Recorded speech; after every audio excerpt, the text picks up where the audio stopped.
So hello everybody, nice to see you all, and I'm so happy to be here at this place of great love, Tse Chen Ling, of great love and kindness, wonderful place. I always like the name of this place, of Lama Tsongkhapa. And I'm very happy especially also to talk about Tsongkhapa. To me this is kind of a year of Tsongkhapa, because this is the 600th anniversary this year of his leaving of the coarse body in 1419, which is a very inspiring time. I never say death, but in a way it is. But people like this don't die. Actually, nobody dies. That's the lesson of the Tibetan Book of the Dead. Nobody gets to die. Not a single person. Nobody in this room will even get to die. But I always like to say when I give a talk on the Tibetan so-called Book of the Dead, nobody gets out of here a dead. Meaning the consequences of one's life and actions and thoughts and everything go on forever, and therefore that they be always good and always a little bit better and not a little bit worse is always really important, because their consequence goes on and on. That's the way it is. And so I thought I would start, just to be a little dramatic, with the description in Kedrup. Kedrup Je was a great disciple of Tsongkhapa, one of his two foremost disciples. He was the second leader of the order, he wrote the first biography of Tsongkhapa, and his description of Tsongkhapa's passing in 1419, right after the winter solstice. The holiday is still observed by Tibetans, called Ganden Ngamche, sort of candle lighting kind of. It's like a Hanukkah. It's a Tibetan Hanukkah, because it always occurs around Christmas, and it always involves candle lighting. And if you have children, if you're a Buddhist in America and you have children who have schoolmates who are Christian or Jewish, then they want something to do. And luckily we have Tsongkhapa's passing day. So I'm just going to read the description, a rough translation of it that I made many years ago, actually. And my last graduate student is working on it, and he's writing a biography of Tsongkhapa. Also another auspicious thing, Thupten Jimba, I don't know if he ever came here and gave a talk, but Geshe Thupten Jimba, Dr. Geshe Thupten Jimba, he has written a wonderful biography of Tsongkhapa that will be published by Shambhala very soon. He sent me the manuscript asking for my criticism, but I didn't really give it, so he wouldn't have liked it. Although actually I basically liked it, but one always has a few of this. As the Zen master here in San Francisco famously said, Suzuki Roshi, oh yes, everything is perfect, and there's always a little room for improvement. So now, Kedrup says now, when Tsongkhapa realized the time was coming in 1419, he was 62 years of age. He'd had a very serious bout and close call with the passing away about 8-10 years earlier, in 6-7 years early, 1613 or so. And they had averted that, which was really lucky, because he wrote some wonderful teachings and books after that in those final 6 years. But they realized the time had come, he realized it. And then he went back to Ganden Monastery. He'd been traveling somewhere. And now I pick up what Kedrup, I'm just reading this. He then returned to his own room at Ganden, sat down on his meditation carpet, and said, now we have arrived at our own independent monastery, and my mind is at ease. During the later watch of that very same night, his health began to decline rapidly. On the morrow, all the monks devoted themselves to prayers for his continued health. Throughout the next day, he reported experiencing pain in all parts of his body, but after that he felt a little better for several days. To his great disciples, such as the Kapjuba, Rinchen Gyal, Tsemba, etc., he gave last instructions briefly, as he had instructed them extensively in the past, giving on this occasion only short admonitions, such as, quote, meditate the spirit of enlightenment in this way, unquote, and so forth. Even while his health was failing, he devoted himself to uninterrupted practice of the self-creation yogas, settling himself in undistracted samadhi.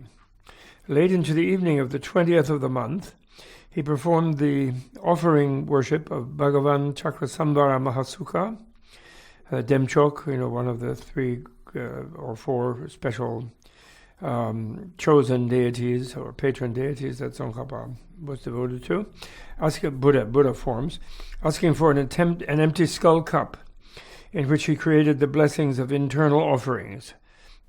Some of you may know what that is. Just a little bit of tea, usually, for a Tibetan Lama, but imagined as having all kinds of substances in it. Unquote, he said, "I have tasted this nectar 32 times or 16 times, and furthermore, in connection with this offering worship of Mahasukha Sambhara, it depends on the empowerment of this very deity. Thus I have tasted the nectar by the power of such a circle of deities." So the 32 times would be for the Guhya Samaja, Mandala, 16 times a form of, Yamantaka, and then Sambhara 62 times, a lot of flicking of the inner offering with the finger. End quote. There was no one in his presence who did not understand his words. Some of those in his presence understood by following his gestures that he was also practicing from the point of view of the consecration on the glory of the Bhagavan, or Shakyamuni. Furthermore, at that time, the excellence of the patron deity was clearly evinced by numerous signs in the atmosphere, and the Je Lama himself, that's Tsongkhapa is called Je Rinpoche or Je Lama, as you probably know, was so enraptured in contemplation that he was not even aware when he was asked how he was. He sat in unmoving concentration the entire length of the night. It is said that the sounds of the recitation of the Vajra mantras filled the atmosphere. In short, those are Om Ahung, that's Om Ahung, the Vajra mantras. In short, the Dharmakaya clear light of death and its secret precept were implemented in their full fruition. On the next day, the morning of the 25th, he sat cross-legged in the Vajrasana position. His hands were lying flat together in the gesture of equanimity and remaining in one pointed trance right after dissolving, and just as the sun arose, he passed through the stages of the 3 voidnesses. And at that point, he realized the absolute truth, the universal voidness, the clear light of the universal voidness. Thereupon, the normal breath from the nostrils ceased and dissolved within the central channel, and his face, which had become drawn and faded from the pressure of his failing health, suddenly became as radiant as a full moon. His entire body became like a young godling, a Devaputra, a young deity, whose body was made of light. There was no trace of sagging or withering or swelling of the flesh, and all his former wrinkles of age, even those as fine as a human hair, were completely vanished. He was suffused in a mass of light dazzling to the eye. Some saw the light of his body as orange gold, some as white gold, and others as the purest gold. His body was like that of a young god of 16 years of age, like the Manjushri Kumarabhuta, eternal youth, with all his ornaments, upon whom he had so long concentrated his inner mind, and so he became like him externally. At that time, those who were suddenly bereft of their protector were shaken with the force of sorrow. Those who were present with no regard for their normal activities were speechless in amazement at this splendid sight. Quote, "We are openly beholding the body of pure divinity," they said. Thus, crazed with grief and wonder, they involuntarily gave vent to rude emotions. As he passed from his body, it was suffused thus with a remaining light, as if a human body had been transformed and the body of a youth was glowing there. There is no record of this having ever happened before in the land of snows. There, he's saying that in 1419. There is the story of a great Indian pandit, Gayadhara, whose body miraculously diminished in size at the time of his death and took the form of a youth in full bloom, but there is no record of anything like that in Tibet. Further, from the Buddha's discourse, there are statements to the effect that at the time of attaining the path, or arhatship, an individual who has attained the nectar, his or her faculties become extremely clear, the complexion pure and white, and so forth, and there is a general transformation of the physical. In the case of R.J. Rinpoche Lama, he realized the clear light of the absolute truth. Through the transformation of the truth body of death, the magical illusion body of the between was resurrected. There is no doubt that there was then the ultimate realization of the exaltation of attainment of the supreme beatific body of bliss in the bardo, that's the Sambhogakaya, in the bardo between state. I'm surprised he says that, because Tsongkhapa makes a big point that there is no bardo in this kind of a special passing. But it's like a bardo, but it's not ordinary bardo. And the externally apparent metamorphosis of his remaining physical body was but a clear sign of this highest miracle. Furthermore, in the realization of the beatific body in the bardo comes as the ultimate fruit of the mass of causes and conditions cultivated and born in the mind during the attainments of his lifetime. And so on, although there are further stories and reasonings along these lines, still this is not the place to discuss them. And this concludes. So that's the end of the biography then, end of the story. And it's a little tame. This account actually is a little bit tame compared to more esoteric accounts, because although he became like a 16-year-old, and then he became like Obi-Wan, in the Star Wars. No, and they actually saw, and then what happened was, they saw, but it's not. I've never read an account that makes it clear whether what happened with the physical body. I think the physical body stayed and almost mummified itself. It stayed in sitting in clear light in Tukdam, what they call, and it didn't fall over or corrupt or anything. But then they all had a vision of him in a magical body, what's called the Maya Deha, the magic body. Some rude translators call it the illusion body, but Maya also means magic in Sanskrit. And we can say in English an illusionist as a magician, and Mayakara is a magician. Gyumaken in Tibetan. So I think it's nicer to say magic body, because magic has a more positive connotation than illusion. So anyway, they saw like his magic body, and then the magic body was in union with a consort, a partner, female, what they call a jnana mudra, a wisdom partner, kind of divine being, because, and this is really marvelous about Tsongkhapa's life, this point, because he had, 21 years earlier, he had achieved the ability to go in what's called among the perfection stages, the stage of self-consecration and the magic body. But in order to do that, it is said you cannot do that in an ordinary human body and stay in the human body, stay associated with the human body, unless you have a partner. And the problem there is that the partner has to be at the same stage as you are. But Tsongkhapa had the ability to do that, and maybe there were some yoginis who were trained around in Tibet in 1398, which was the time he attained that, where he could have done that.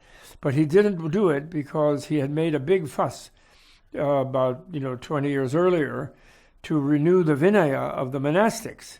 And he knew that if he resigned his robe and became a layperson and started doing yoga with a yogini partner, a lot of younger lamas and monks would have like, oh, I can do that, even though they were not able to, and it would have wrecked the whole reform that he did of the monastic order, which he considered which is the foundation of the Buddha Dharma, and he considered it so.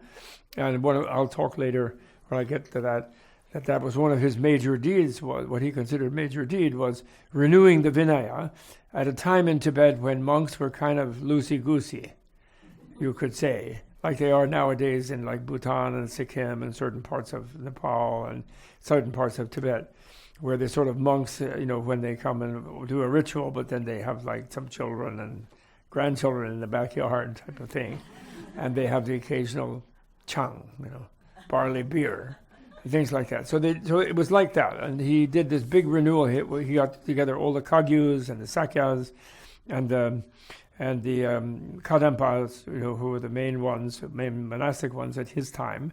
The Nyingmas in his time were not very, they didn't have much monastery.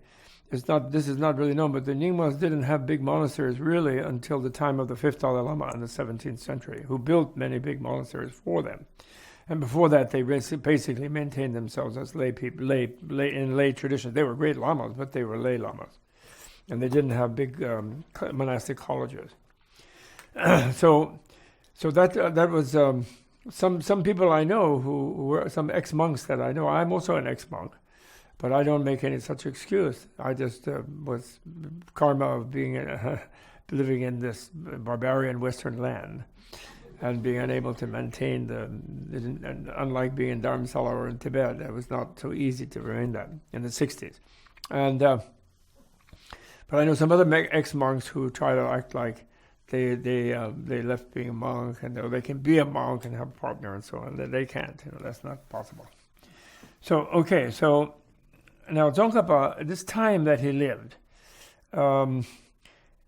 he is credited by many people in Tibet, and actually this is not well known in the West, but the Chinese actually did a census in the 80s of Tibetan Buddhism and of the different orders of Tibetan Buddhism, and they made the statement that 93% of Tibetan Buddhists were Gelugpas. But we would never know that in the West because everyone acts like everybody's everything, and the Gelugpas are a minority, actually, practically, in some sense. And everyone else is competing in some way. But actually in Tibet, the movement, they weren't really that sectarian, mostly, as they have some of the Westerners get, actually. But the latest wave of curricular materials and techniques and art and building of temples and monasteries was the wave coming from Tsongkhapa, and then maintained and expanded by the Dalai Lamas. And so in a way, everyone was they were just all over. Thousands of institutions of monasteries were all over the place, and which doesn't mean that those people still totally fond of Padmasambhava and Guru Rinpoche, and a lot of the sort of aristocrats and people were Kagyu, and it was sort of back and forth. And actually, one of the great things I appreciated about Jimba's biography, Thupten Jimba's biography of Tsongkhapa that he did, was he shows in great detail, with correspondence and letters even translated, that Tsongkhapa's main patrons were all Kagyus, and a lot of his education came from Sakyapas. And his original teacher in youth was a Kadampa from the Atisha lineage, a Dromdamba Atisha lineage. But the Kadampa was a very kind of weak at school because the Kadampa had never had any political role. Whereas in the 13th and early part of the 14th century, when the Mongol conquest of China was still functioning and the Mongol Empire was all over the place, the Sakyapas were the big power in Tibet. And then that was broken up just around the time Tsongkhapa was born, and then the different, what they called the 13 myriarchies, the 13 different sort of provinces, you could say, of Tibet at that time, including Eastern Tibet, most of them were ruled by Kagyupas. And the pattern that we now see still today in the Sakya family, where you have one branch of the family maintains a lay person who is the head of the family and sort of the political leader, and then a nephew will be a monk and not have a progeny, and they'll be the head lama of the Sakya, like Sakya Pandita or like the Sakya Chichen or Chidzin, that you all know about him nowadays. And the Kagyu families and lamas, Pagmo Juba, a bunch of them, they had that similar pattern. Shalupa, and so that was the pattern in Tibet. And therefore Tsongkhapa's own study and work and all of his big deeds and the patrons and funders of that were mostly not Gelugpas. So it's kind of an interesting historical puzzle as to why it is known that the Sakyapas were upset with him because when he created this huge renaissance that he created because of the power of his realization and the lucidity of his teachings and the efficacy of them, that people could really attain something when they studied them. Because of that, there was a huge movement that was generated, and they were a little nicked off that hadn't happened within the within the sort of structure of the Kagyu, of the Sakya order, because a lot of his academic teachers were Sakyapa. And the Kagyu guys were sort of very secure. They had the political power. His greatest donor and patron was a Pagmo Druba Kagyu, and called Pagmo Druba, and Densat Til was their base, and they were very secure. So they didn't mind that he made the thing in terms of an old order that was quite minimal as far as its political power goes. But it became huge because the reason it became huge is therefore nothing to do with any kind of sectarian politics. It only had to do with the fact that his teaching was immensely efficacious. If you really study what he has to say and you think deeply about it, you'll understand something. And similarly in Tantra, they created the institution known as a Tantric college, where some people take a track. There's different tracks. Some go in the Geshe academic thing and some go in the Tantric practitioner thing.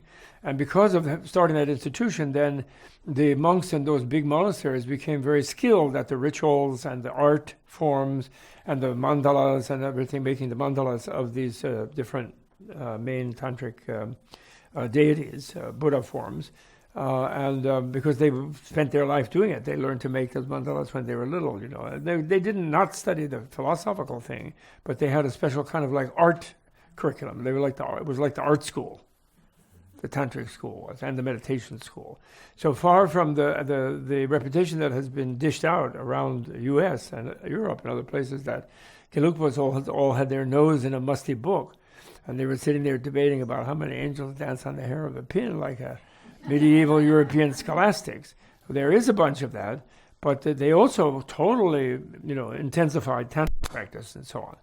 So I'll come back to that. But the point is, in his time, there is this thing where there had been a prediction back from India that the Buddha, the genuine Buddha Dharma would last only 2,000 years from Shakyamuni's time. And that the last 500 years from 2000 to 2500 would be what they call counterfeit Dharma, during which time, people wouldn't really be taking it so much to heart. Monks would be a bit corrupt. They'd be fighting in front of a donor's house like dogs over a bone. They have statements like that back in Indian sutras. And so there is this tradition in the Gelugpa order, and maybe some others in Tibet thought that way, that Tsongkhapa's activity, of course, building on the great activities of the Sakya Pandita, people like Longchen Rabjamba, and Marpa Milarepa. One of his greatest gurus on the esoteric practice was Marpa, actually, Tsongkhapa. And he met Marpa and all these people, actually. It's in his secret biography.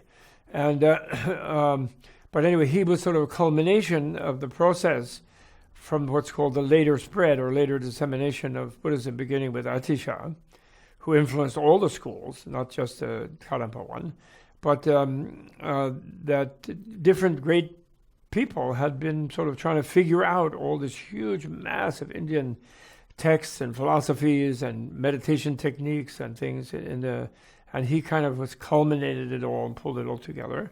Although then there's this tradition that his final teacher was actually Manjushri, which I'll talk about, himself, who used to appear to him in a little space bubble, a kind of little like gold. I was looking earlier today at the description, like a sort of sapphire blue, kind of like in the paintings you see like a blue background behind the orange Manjushri with golden lines inside the blue. But the description is that the bubble, he was like in a kind of bubble, and it was like a sapphire. But inside that was the orange Manjushri, and then rainbow light rays radiating out for him. And he would show up. But in the Tibetan thing, unlike our kind of notion of, John of the Cross or some of the Western mystics, where they have a revelation of Jesus or Mary or somebody, and they just blast it out by the vision and the revelation. But in the Tibetan tradition and Indian one, when those kind of beings show up, the Obi-Wan types, it's really boring because they just sit there and start dictating like hundreds of pages of elaborate books and things, and it's great vision and a lot of rainbow colors, but I got to write it all down, and they have this sort of like cognitive dissonance thing of like dictating a lot of teachings, and those visions, and that's what Je Rinpoche was doing.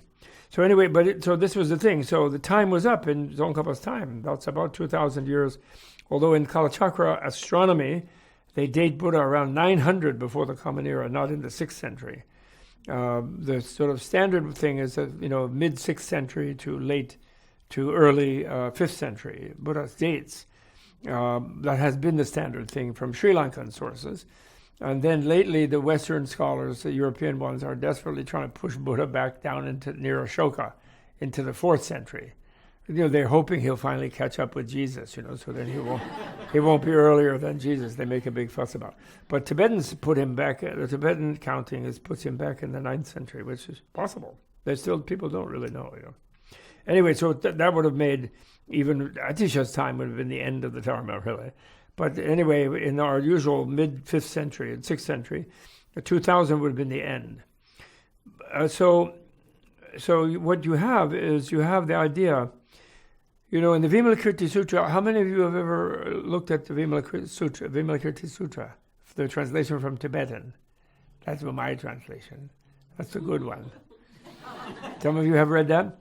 Well, there's a very interesting thing in that, which I don't mean to go into it in detail, but there's a very interesting thing in that where that's a Mahayana Sutra, definitely as early as, beginning of Mahayana.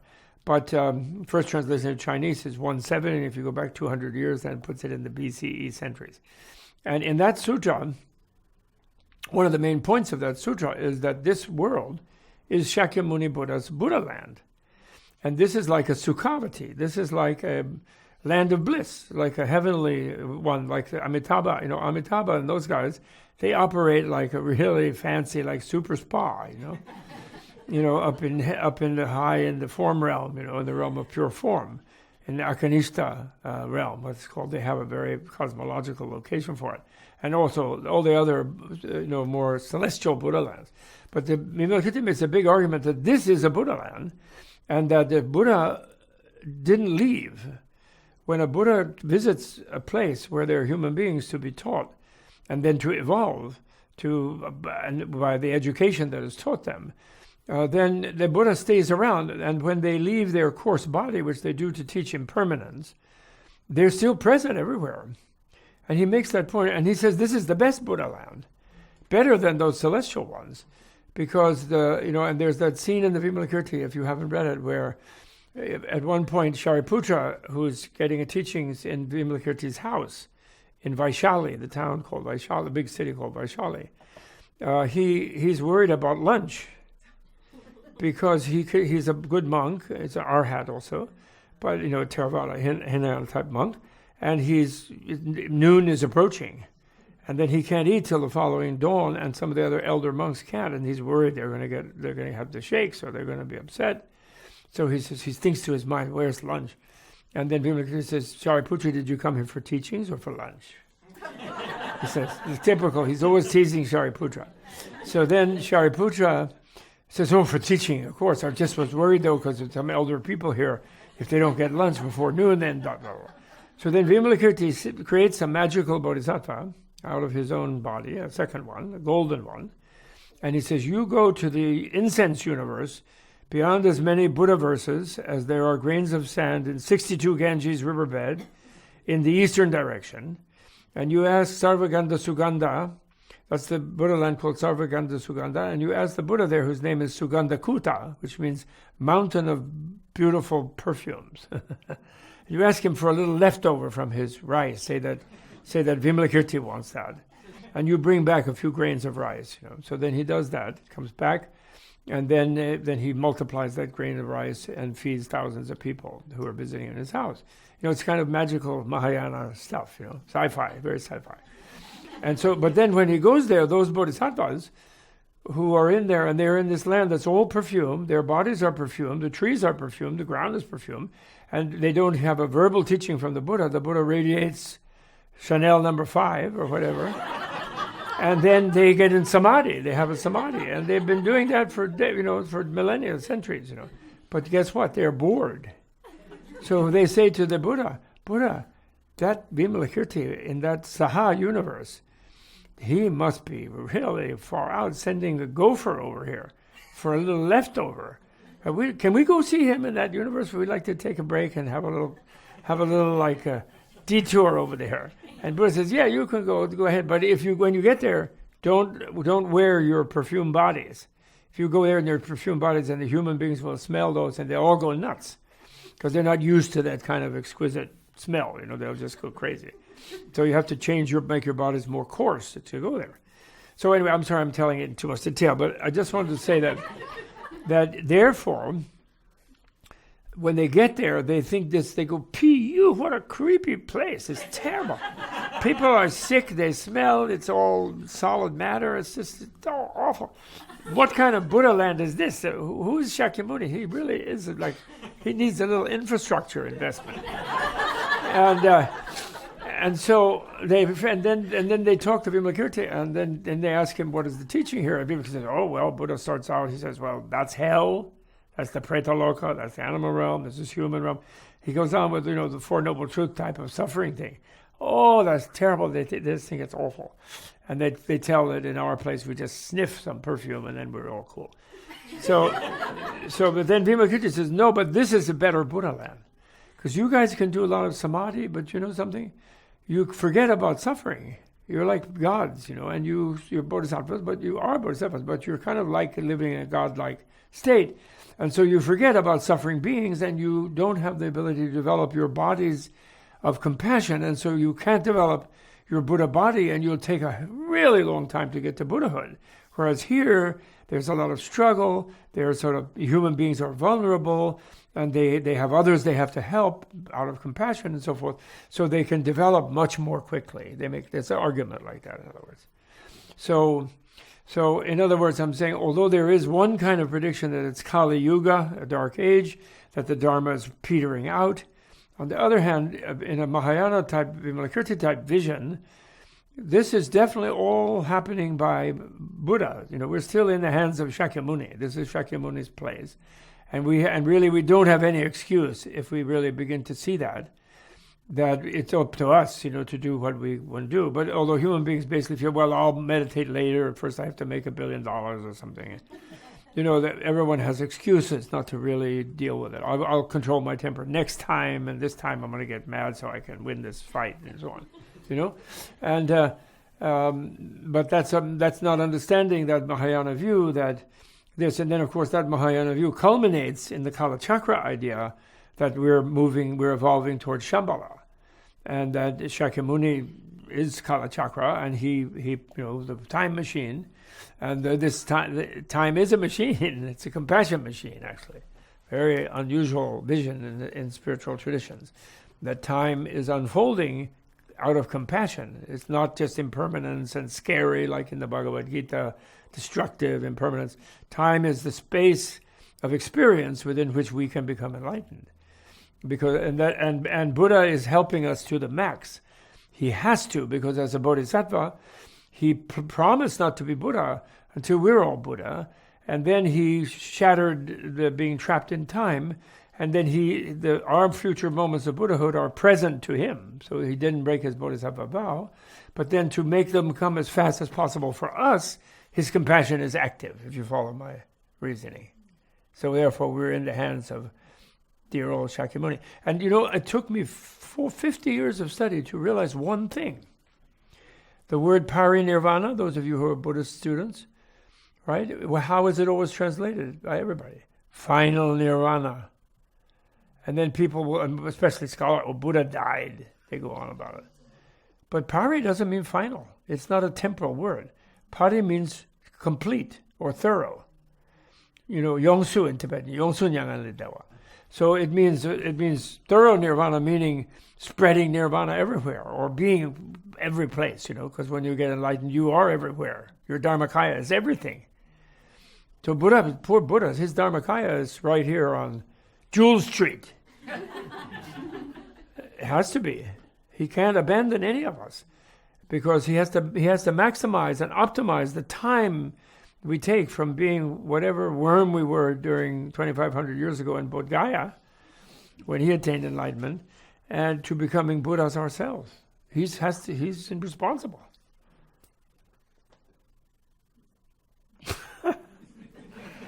So that's important. So therefore, Tsongkhapa and Manjushri, in the Tsongkhapa embodiment and the Tsongkhapa deeds, they are kind of creating an extension of the Kali Yuga idea.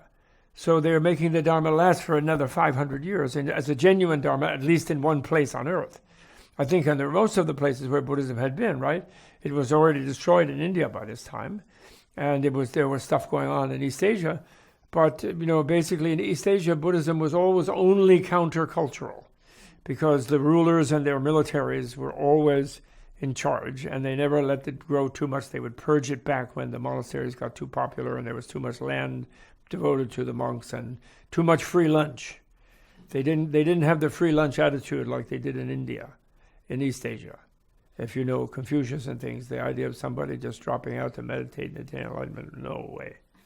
It's not in the culture. It became in the culture from Buddhism, but it's not part of those cultures.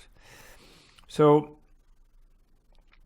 anyway, Tsongkhapa was born 1357, and when he's born, a man named Döntrip Rinchen comes from central Tibet because he had a vision that an amazing child and probably a Manjushri kind of special emanation was going to be born way up in the sticks from central Tibet, in Amdo, really on the border with China and Mongolia, in the Amdo province, and that he had a special mission to be his teacher, youthful teacher.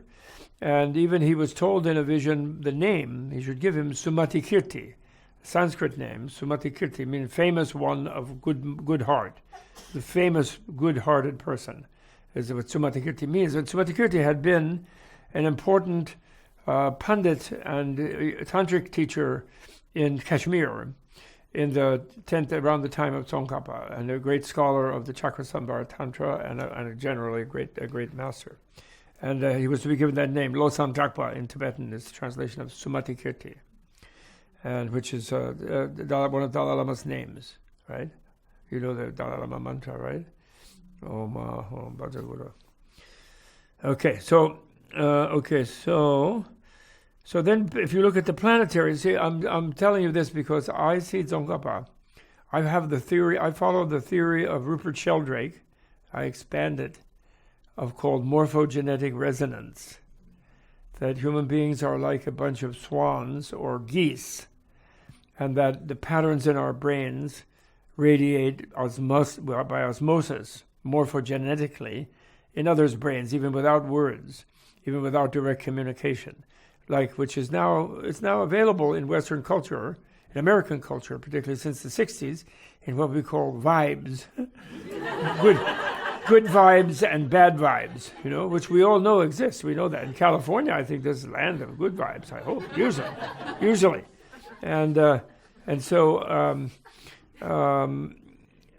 there's a planetary vibe, and I attach that theory to the axial age of the time of Buddha, when you had Confucius and Lao Tzu, and you had the Upanishadic sages, and you had Isaiah, who collected the Jewish Bible, and you had Socrates, the pre-Socratics, and then Socrates and Plato and so on, and Pythagoras, and so they're all same time, because there's a morphic resonance of enlightenment, of human possibility of understanding the world, is radiating there, which then gets covered up, of course, by institutions sooner or later. But I consider the Renaissance another one, and I think Tsongkhapa is a central figure in that. He's the Renaissance man of Tibet, but that radiates everywhere, I think. That's my theory. So that's why I'm locating in the planet. And the planet is, the Renaissance is starting in Europe because the Jewish and Muslim scholars are turning on the weirdo Europeans, getting out of their beer bottles and getting them to realize about the Greek knowledge, getting them away from the suppression of the church and be able to start science and everything. They're beginning that. You have the Ming Dynasty in China kind of reviving Buddhism, which had been oppressed under the Song Dynasty. And then the Mongols revived Tibetan Buddhism, but not so much Chinese Buddhism, when they were ruling in the Yuan Dynasty, and etc. There's sort of big renewals all over Eurasia, at least. We never know how to connect the Americas and sub-Saharan Africa to these global movements, but I'm sure if we eventually someday we'll figure that out. And I don't think those things were as decadent as they are presented by European colonialists, personally, but that's another story. So anyway, the Renaissance is where worldwide, or at least Eurasia-wide, cultures are allowing brilliant individuals to arise who are beginning to see the greatness of the human embodiment. You all know, you've had your lamas here, you have your studies, you know where Lamrim begins after the relationship to the teacher. It begins with learning to appreciate yourself, right? The precious jewel of a human embodiment endowed with liberty and opportunity, which every single one of you has. And how that's where it starts. And your Dharma practice does not start from you thinking how awful you are and you got to go do something to reform yourself. It starts from your thinking what a great opportunity. Sorry. Well, terrible with a mic. That's really bad. You can't mute this kind of mic. It starts with thinking what a wonderful mechanism you have. You don't need artificial intelligence. You have your own intelligence. They're just trying to imitate your brain. You know, you're way more intelligent than that. This is terrible. I'm going to blow my nose. I get very allergic. I have a little bit of allergic. I'm sorry. So that's where it begins, and the Renaissance begun by people being in the Europe, crushed down by the church. You know, you can't really do anything, get anywhere. Anybody who was a mystic, if they had a vision of Christ or something, then they had to go flagellate themselves for a few weeks to make sure it wasn't Satan. People were totally suppressed. The scientists were arrested and burned at the stake or whatever. You know, it was terrible. And it was similarly, hierarchical institutions were terrorizing the populations all over Eurasia before the Renaissance.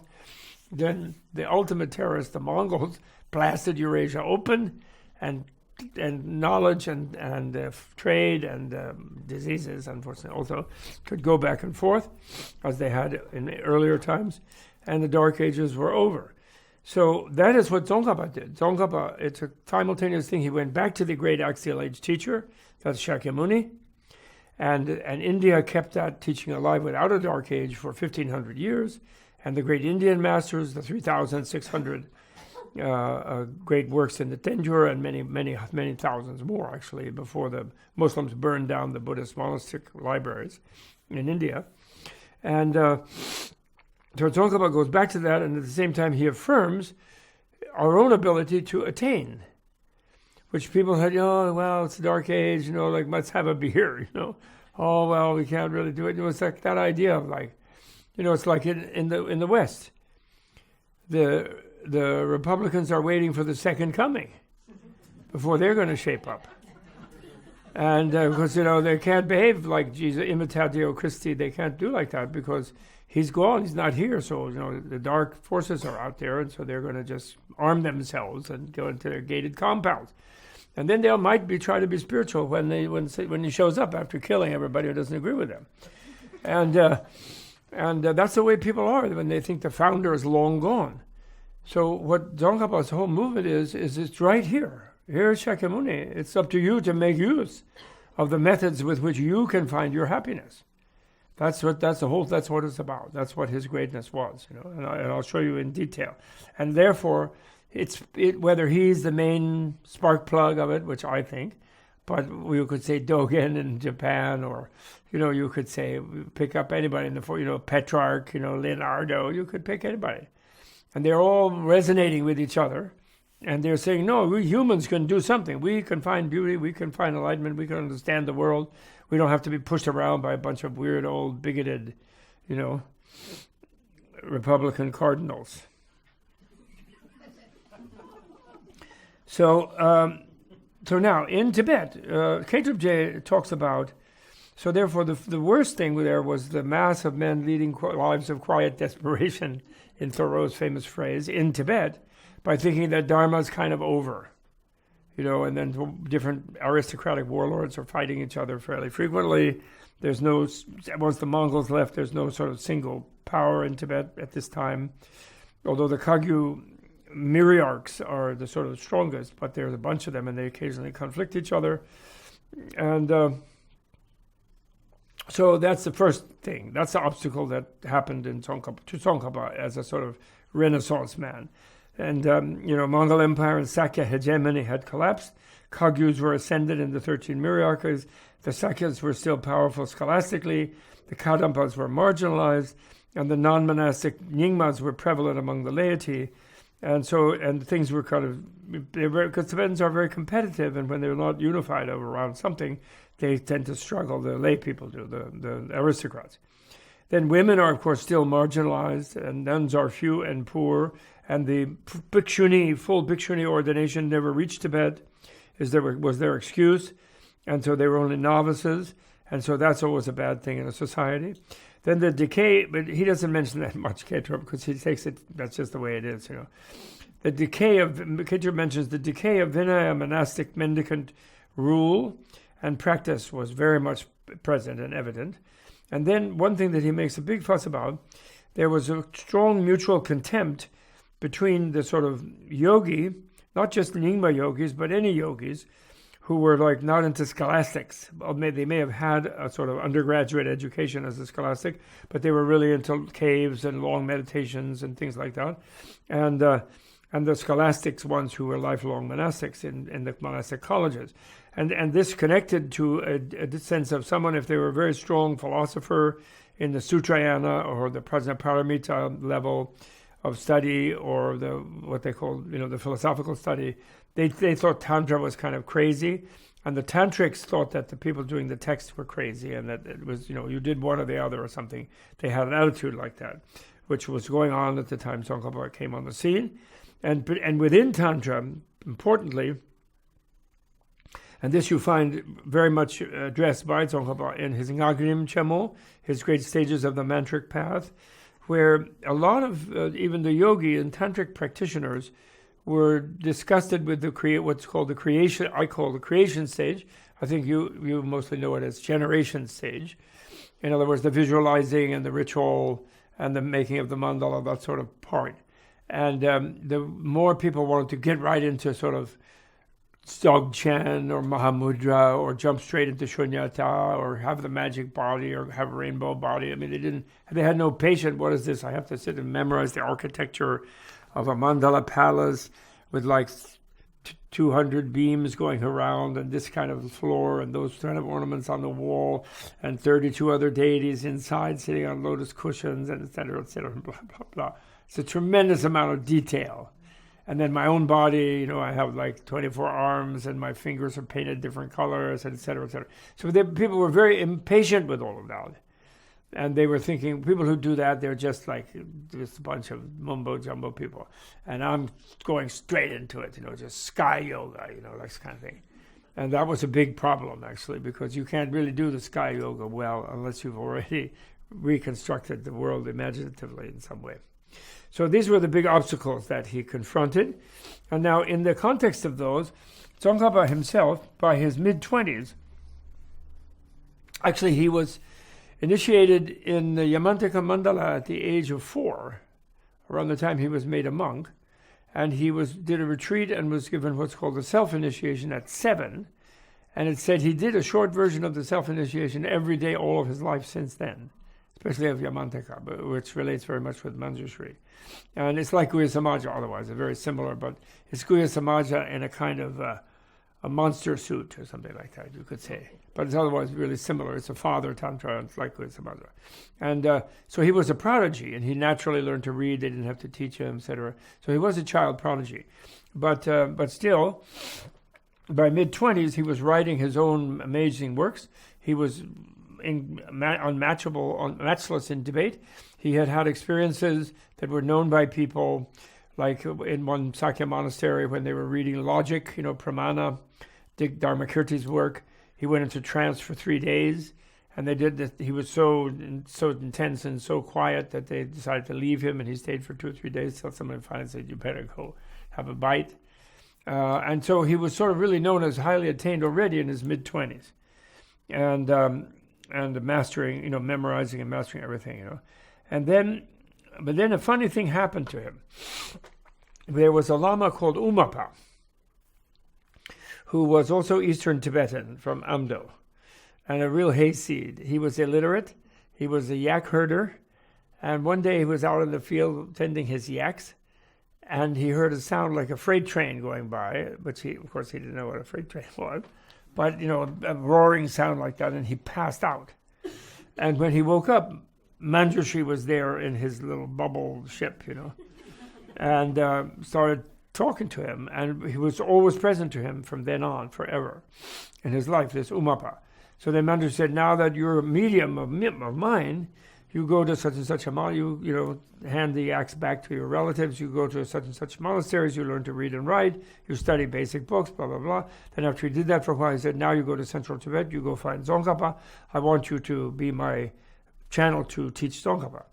And which he did that, and so he showed up in the monasteries, and he was a monk, he had become a monk by then, and but he was kind of, like a hayseed, kind of, they felt, the central Tibetans.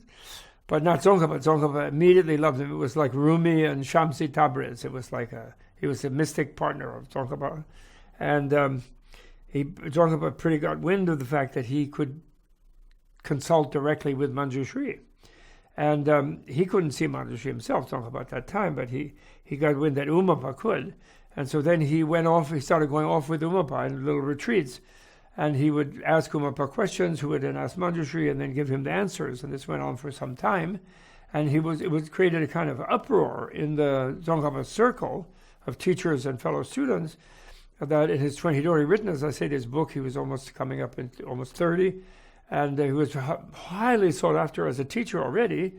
And then he kept disappearing and going off with Umapa. And so they thought he was going astray. His own teacher, Rendava, who was a Sakyapa, was saying, why are you hanging out with that guy? You should start teaching now. It's your job, and blah, blah. And he said, well, no, I want to ask Manjushri more things, And he felt, in other words, he sort of he felt that none of his teachers could quite give him everything that he wanted to learn.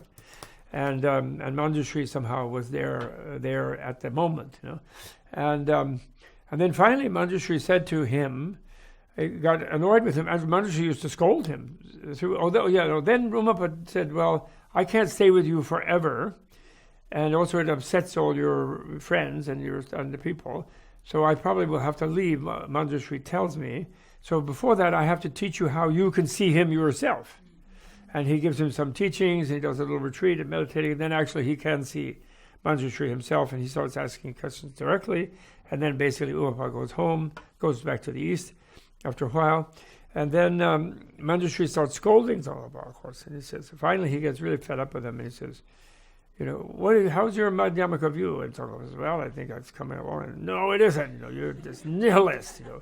You just think when your mind is vacant and you don't have anything, you're not thinking anything, you think that's emptiness, and it isn't. And you're just like, come on, you're like the worst nihilist, And it says your special job, even in this incarnation, is to take care of relative reality and the refined complexities of dealing with the compassion side in relative reality and interacting with people. Absolute reality is easy for you, but basically it's easy for you, but now you're still just a nihilist. So you're neither reality have you got straightened out. Well, then tell me some more. He said, no, I already told you everything, and you already know everything, actually, but you don't know what you know because you're still impure. You have some impurities. You have to go on a 5-year retreat. Oh, no, we can't do that. And even Umapa protests. He's like, everyone wants him to teach. They'll all be mad, and blah, blah, blah. I don't care what they want. I know what's going to be effective, and you don't. He's got to go on a retreat and deepen this, or it won't be that great. And then he tells them, pick 8 associates and go. And so he does. And he goes to a place called Ulka. Well, I went there, actually, marvelous place in central Tibet. And anyway, it's a really great place. And then he has a 5-year retreat. And in the 5-year retreat, not with Umapa. Umapa has left before that, but he has these 8 fellow disciples who they all do all this retreating stuff. And Tsongkhapa, he does 35 sets of 100,000 prostrations to the 35 Buddhas of purification, for example. He takes with him the Avatamsaka Sutra, the Huayan Jing, for Chinese, the Flower Ornament Sutra, Tom Cleary's translation. I hope people know that, although I know you're studying Tibetan, but that's so amazing. That English translation called Flower Ornament Sutra, Huayan Jing, very famous in China. Of course, it's Indian sutra, but amazing sutra. And he takes that sutra, he takes his Madhyamaka books, he takes his his tantric books, especially Guhya Samaja, but all of them, he takes them. And he studies Guhya Samaja, the perfection stage, creation stage stuff, along with Sutra, Madhyamaka Prajnaparamita type study. He studies this together, That's one thing that people don't really recognize. He's not just, because he doesn't always mention the tantric side, unless he's writing about Tantra, but he's always doing them together, because they fit together, actually.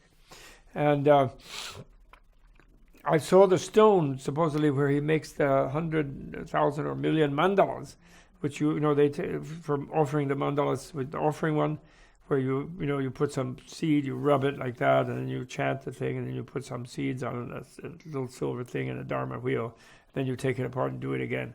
And it had the color of blood in the stone, dried blood. It has a brown color from bleeding arm of doing thousands and thousands of them. So he did a really bunch of serious ascetical practices there. And he studied a lot. And then finally in 1398, after 5-6 years, he went up to a retreat place from the retreat place, a cave high up about 17,000 feet on a ancestral mountain called Ödegungel. And I never got to that cave. One of my graduate students made it to the cave, but I couldn't, because every time I went, the weather, and then I was always with a group, and I had to go back to the group, so I couldn't make it. And the Tibetans would say you can get up there in 5 hours. Forget it. You can get up there, if you're a Westerner, low altitude, all day long, and you really have to be prepared to spend the night. And the weather is very difficult. So I didn't make the cave above, but that's where he then had this thing. He had this dream that he met at Maitreya's heaven. He met Tsongkhapa. He met Nagarjuna and Buddhapalita and all kind of great scholars and yogis. And then they blessed him, especially Buddhapalita did, and then he became clear about everything. And they don't say, but he also attained certain state in the central channel in the Guhya Samaja, up to that point of what's called the speech vajra, but that's another thing. But they don't say that. They don't, because he keeps them separate in the story. So then on his retreat, he had then the secret biography. It's like, really, I was going to say this. It's like, the great siddhas are like Jedi in the sense that they don't die. And they do leave their meat space body, as John Perry Barlow calls it, or Ram Dass calls it, meat puppet. They leave the meat puppet at the normal time, pretty much. But then they're always there in this light type of body. And because they are kind of Buddha. And they can appear to people centuries later, it doesn't matter. And everybody showed up during this 5-year retreat. And it's all listed in the secret biography. And different ones told him different things. But very importantly, one of the most important things that's very significant, really, for a student of Tibetan history, is Maitreya appeared to him, the future Buddha, a lot, and told him he had to really get things going, etc., and gave him a lot of backing. And you probably don't know that, but in Chinese history, the Chinese different imperiums get really nervous about whenever Maitreya shows up, because Maitreya is the next Buddha. And even though in the Buddhist cosmology, sort of Kali Yuga going down and up history, it could be thousands of years before Maitreya comes back as a perfect Buddha. Nevertheless, when people start orienting toward the future, they're not content with things getting worse and worse. They want progress, they want action from the government. They want justice, you know what I mean? So revolutionary movements tend to focus around Maitreya, that's what I'm saying. And Maitreya is totally sponsoring the Tsongkhapa movement, totally. And I just saw something today in the secret thing that I had forgotten. He had a vision of Maitreya when he was 7, actually, probably when he had that Yamantaka initiation. Atisha. He had a vision of Atisha. So he always felt kind of connected to Atisha also, who started the second dissemination. So he met all of them, and he met all the different yidams, and he met Buddha as Kalachakra, who predicted that he would do this and do that. So he did. So it was an amazing long retreat, is what I'm saying. And at the end of the retreat, he and his friends, they went just north of the Olka Cholong where they were, and I've been there, to a place called Xingji. And there's a small temple in Xingji. It may not have been as small then as it is now, but it is small. And but in it, there was a famous Maitreya statue, which used to talk to people, although there's no record that it talked to Buddha, to Tsongkhapa, the statue. I mean, he saw Maitreya, he had visions of Maitreya, who he met, he encountered Maitreya, but not in the statue.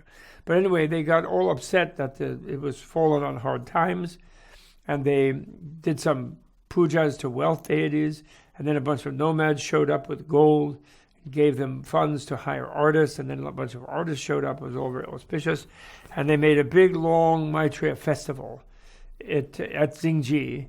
And then during that time, it's like, modern scholars get all upset about this sort of thing. They call it hagiography, and it couldn't possibly be true, and all this kind of thing. But people all over that part of central Tibet were seeing visions all the time in the sky, just ordinary people, not just psychics. And it was like a super magical time. And they saw all these miracles and these. I personally think we don't really have enough evidence to be sure of this, but I personally feel that from this time, the seeing of vast visions in the sky started becoming kind of a fashion, because the movement was so charismatic and so many people were having breakthroughs in their mind, that nowadays, you have those thangkas in Tibetan communities that are like the whole side of a mountain, like huge thing that's like 100 yards big and this kind of thing. That there doesn't seem to be records of that existing before this 15th century time. And so I think that those huge thangkas emerged from these kind of charismatic experiences that happened. Not only the ones by Tsongkhapa, there were other ones as well, but there were a lot of this kind of experience going on.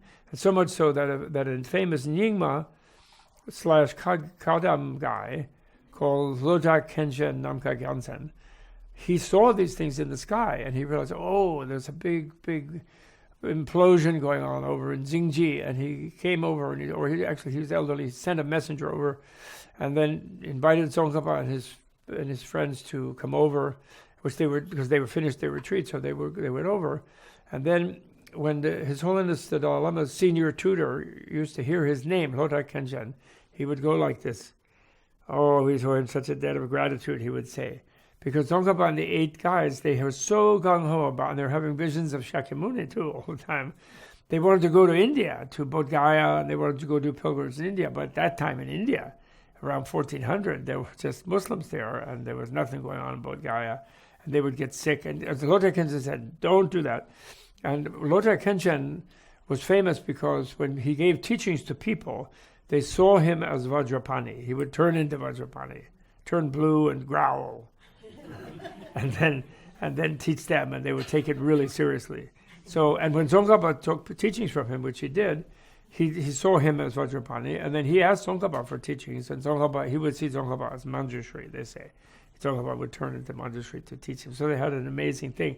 But the great thing he did as far as Ling Rinpoche went, the previous life, was he dissuaded them from this trip to India. He said, you must stay here, you have a lot to do for Tibet. And it's much more important for the Dharma and for the future than just going to India, because of you're all jacked up on faith, so don't go there.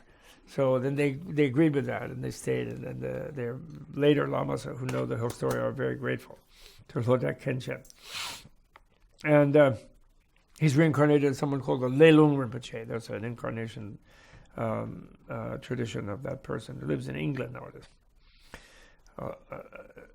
So anyway, so that's the first. That's called the first of the 4 great deeds of Tsongkhapa, and during these 21 years from his enlightenment, is the renovation of the Maitreya temple and the Maitreya festival, and his meeting with the Lojak Kenshin, and deciding to stay in Tibet, and work for the people in Tibet. And then the second one, then he goes to central Tibet a lot, and then he becomes well known by the Pagmodruba hierarchs and their Kagyu lamas called the Chengar Rinpoches, who become very fond of him. There's an older one who passes away fairly soon in this movement, and then the younger one is his student. And then he gets them to organize, and he calls everybody, Sakyas, Kagyus, and whatever Kadampas or anybody who's around, and they have a big Vinaya in 1402, a couple of years later. They organized a big Vinaya assembly with the sponsorship of the Pagmodrubas, and everybody gets more gung-ho about no more beer, no strict celibacy, good scholarship, whichever sect or order you're in, doesn't matter. And so there was a big revival of the monastic practice, and also thousands of people wanting to become monastics because of getting inspired to use their human life in a valuable way for themselves in an evolutionary sense, and therefore needing more monasteries. And these aristocrats would be generously building them and feeding them and supporting them. So it was a really great movement, but especially he considered that's a second great deed. And then over the next 6 or 7 years, he travels here and there giving huge teachings, and one doesn't know what kind of voice he might have had. It's like Occupy Wall Street, where somebody says something and then everybody repeats it, rippling out. They didn't have audio, equipment, because they describe assemblies of thousands of people receiving teachings. And one always wonders how they... Actually, the young Dalai Lama, if any of you ever heard him teach when he was younger, he has the booming voice, incredible voice that just goes everywhere. Even nowadays he has a mic, but in the old days you could practically hear it anyway. So maybe they had extraordinary voices, or he did. I don't know. They say he had a Brahma voice.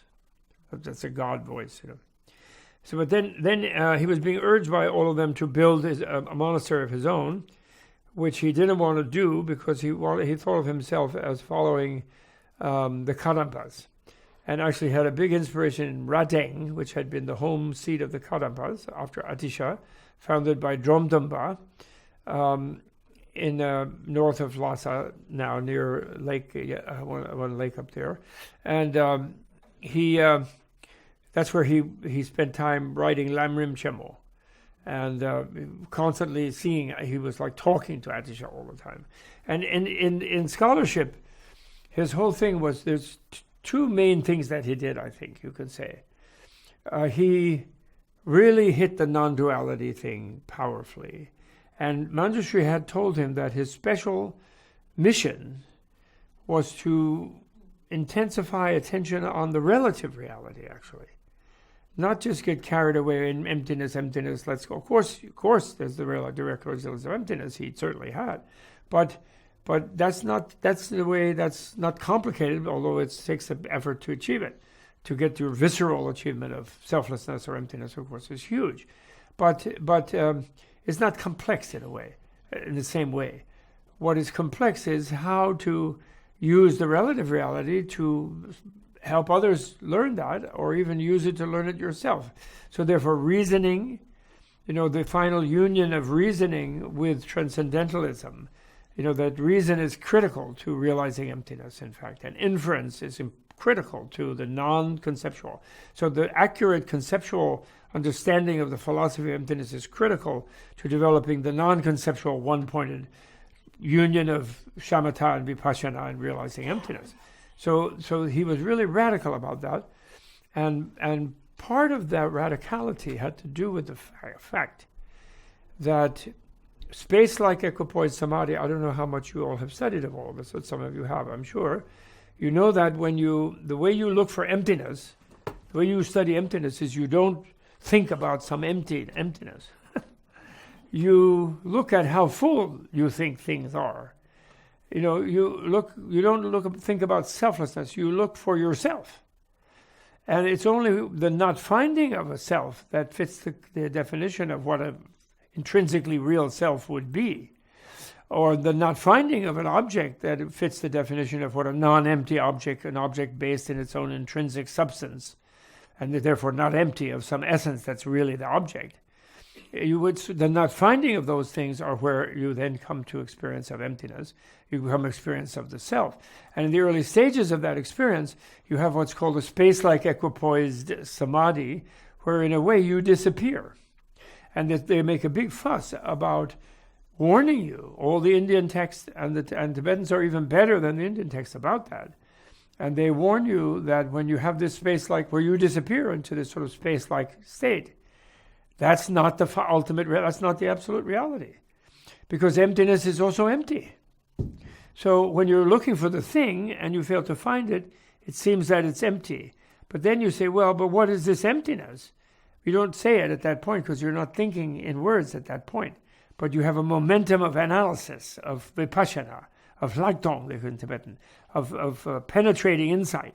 And that momentum of penetrating insight carries you into, well, what is this empty space I'm in?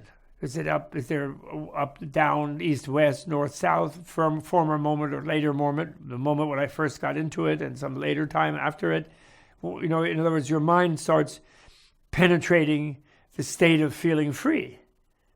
If you can, and avoiding being trapped in thinking, oh, this is emptiness.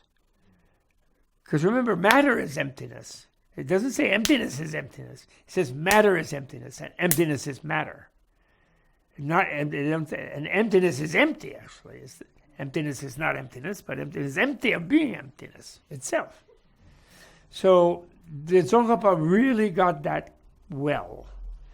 And on the morning of his enlightenment in 1398, he wrote that wonderful Tendritapa, I call it Praise for Relativity, praising of Shakyamuni Buddha for his teaching of relativity. Tendel, he calls it, which means relativity. You could say dependent origination, but for Madhyamakas, it's non-origination, so that's not really a good thing to say, to translate it that way. It's really relativity, dependently connecting, literally, Tendel. And so he was all wowed out by the fact that emptiness is all of these relative things. And that's where compassion comes in, you see. If you think the ultimate goal is to space out somewhere, and you mistakenly think that's emptiness, and now I'm an absolute, and of course you won't stay there anyway, because you will come back, but then when you come back, people who think that was the moment where I realized the absolute, then they go around thinking they're enlightened, and then they're in Zen they say that, in Chan they say they're trapped in the demon ghost cave, because they think they're superior to other people because they had an experience of disappearing. I'd like to tease people like that. I know a few. I like to tease them. I say, well, if you're enlightened just by disappearing, everybody on the planet is enlightened since they fall asleep every night and they disappear into the pillow. So that's not that, and Tsongkhapa was really clear about it, because that's where wisdom becomes compassion. When the space-like thing is just the failure to find core non-relative essences in things, including yourself, then the things relatively are still there. And the emptiness is their interactive presence, and then pain becomes unnecessary, and pain becomes unbearable. And others' pain becomes unbearable because you feel one with them. You have eradicated a sense of absolute boundary between yourself. There is still relative boundary, but your empathy expands and your ability to identify with others expands enormously. Up to Buddhahood, where you would think you're everybody. Poor guy. Right? Did you ever have that experience? Instead of sitting there looking out of your face at other things, you suddenly felt you were the people you were looking at as well? Oh, what happened? I got stoned. You might have been frightened if you ever had that. But you have had that experience. If you had a child, you looked at that face, you flipped out for a second before you caught yourself and reorganized into me and it, or me and he, or me and she. Maybe in love sometimes. Maybe identifying with your teammates, maybe whatever, Human being has this amazing ability to identify with others, which is the root of compassion, of great compassion. And that's what Tsongkhapa was really strong about that. And so that was his real breakthrough thing, was that. And then in that context, then, fixing the world, fixing the conventional, fixing the illusory level of reality. It's illusory, but still it's important, and people can use the illusion to become free of illusion, to become realistic, which is what Buddhist education is all about. And I call it education, not training. Training is the thing that I failed to do to our household dogs. Education is what we do to human beings, which means bringing out their own wisdom from themselves, not just indoctrinating them. So anyway, he refused to make a monastery, in other words, and become localized in that way. Tsongkhapa did. And instead, what he did with all the funding and all the support and the offerings that he received, and also, he did also receive support from many big assemblies. When you give a 2-week teaching or a 1-month-long teaching, the students need to eat. So these aristocrats and these lords, they brought food and they piously fed them because they were all enthused by the charisma. And then he decided he would make one big festival and make it a yearly festival. And in that he would celebrate the miracles worked by Shakyamuni in Shravasti late in life. And so he started the Manlam Chemo Festival in 1409, which celebrates the miracles in the Lunar New Year that the Buddhist Sutra says Shakyamuni performed toward late in life in dealing with sort of rival teachers and teachings and things. He performed for 15 days of miracles. I really like those miracles. There's a wonderful book, a wonderful translation in a book called Path, Door of Liberation, that my original root teacher translated, called translation of a thing by the first Dalai Lama about that 2 weeks of miracles. He describes in a verse each of the miracles for the different kings of India, and it's really beautiful. So anyway, Tsongkhapa organized that in Lhasa, and in Lhasa he renovated for a year or two with the funding he received all the different temples in Lhasa, and the main Jokang Cathedral and so forth. And then this is really important symbolically. He made of gold and jewels, diamonds, rubies, coral, turquoise, and rose kind of gold. He made like a breastplate ornament, earrings, and crown for the Jo Buddha, the central Buddha in Lhasa that the Tibetans feel is very special and magical, and it is an actual sculpture of Shakyamuni Buddha, they think, in their tradition. Some scholars don't think so, but they do. And which was a very innovative thing also, because Buddha was a monk, so you don't put a crown. He stepped away from the throne. You don't put a crown on him and earrings and a big golden plate with jewels. But the reason he did it was he was doing it to commemorate and to teach the society the presence of Buddha as Obi-Wan, Jedi Master, body of light, present in the Sambhogakaya, since all Shakyamuni had done was withdraw his emanation body and was present in his beatific body.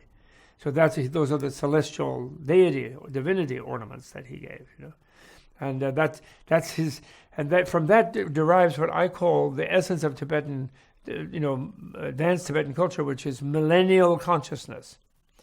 And going back to the joke I made about the second coming, in other words, the idea that Buddha's back or Buddha's here or Buddha never left, it isn't really quite a second coming, but their second coming will be Maitreya in the future in a way, but of another Buddha. But this Buddha still didn't leave and is there and is all around you, and his energy and blessing is all there, and it's through the teachings, the speeches in the Dharma and the text.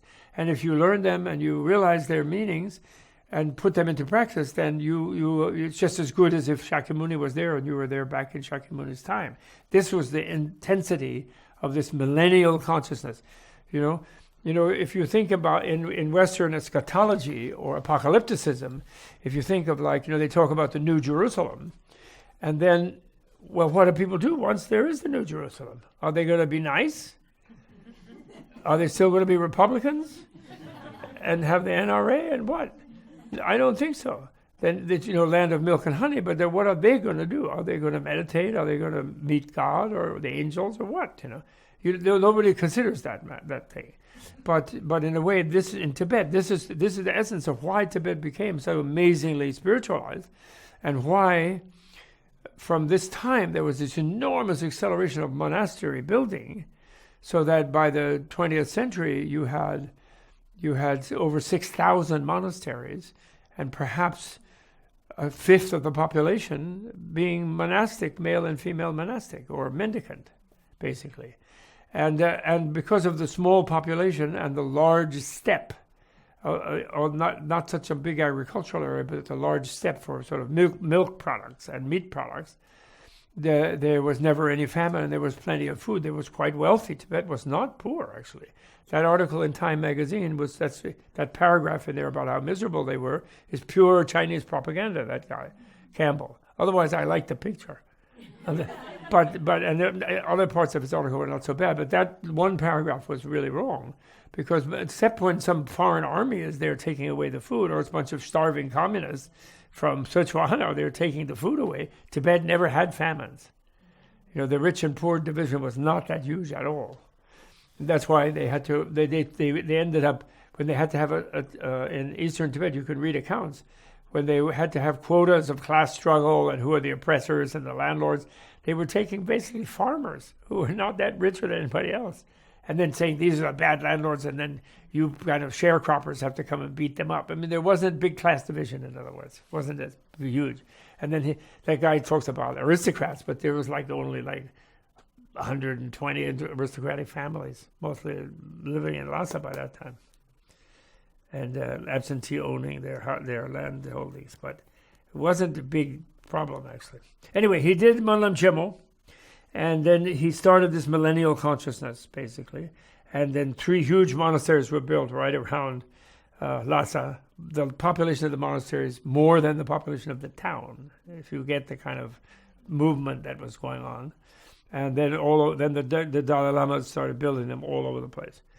And then finally, then after that, starting around that time, after that, all the patrons were so enthused by the Monlam Chemo festival that they gave more funding, and then they did build a monastery started forming around his retreat place at Ganden. Even the name Ganden, by the way, is Tushita. That's the heavenly plane where Maitreya lives. So it shows the link with Maitreya, the name of his monastery. And so they did build that monastery, but he doesn't consider the building of the monastery one of his 4 great deeds. The 4th great deed was in the monastery about 5 years later, around 14, when he recovered from that near death that he had in 1413, he decided he was going to build 3-dimensional mandalas of Guhya Samaja, Yamantaka, and Chakrasamvara, and they would have, and the main statues in them would be the size of like a 5-year-old. So they must have been huge, and they were gilt bronze, made of gilded bronze. And a lot of artists collected. They were expensive, no doubt. And there was some funny stories about them, like when the casters finished casting some of the statues, the statue had a weird kind of rainbow-like tints in it, and they thought it was like chemical pollution or something, and they were polishing, and they couldn't get rid of it. And then they took it to Tsongkhapa and said, we can't like make it clear gold. It keeps shining these different like weird chemical colors. And he said, well, it's polishing itself. They're radiant. That's a good omen. Like, don't bother. Anyway, that was his 4th great deed, building them, and he built a big hall for them because 3-dimensional mandalas shouldn't be shown to people who would not know what it was, and they would think it was some weird thing.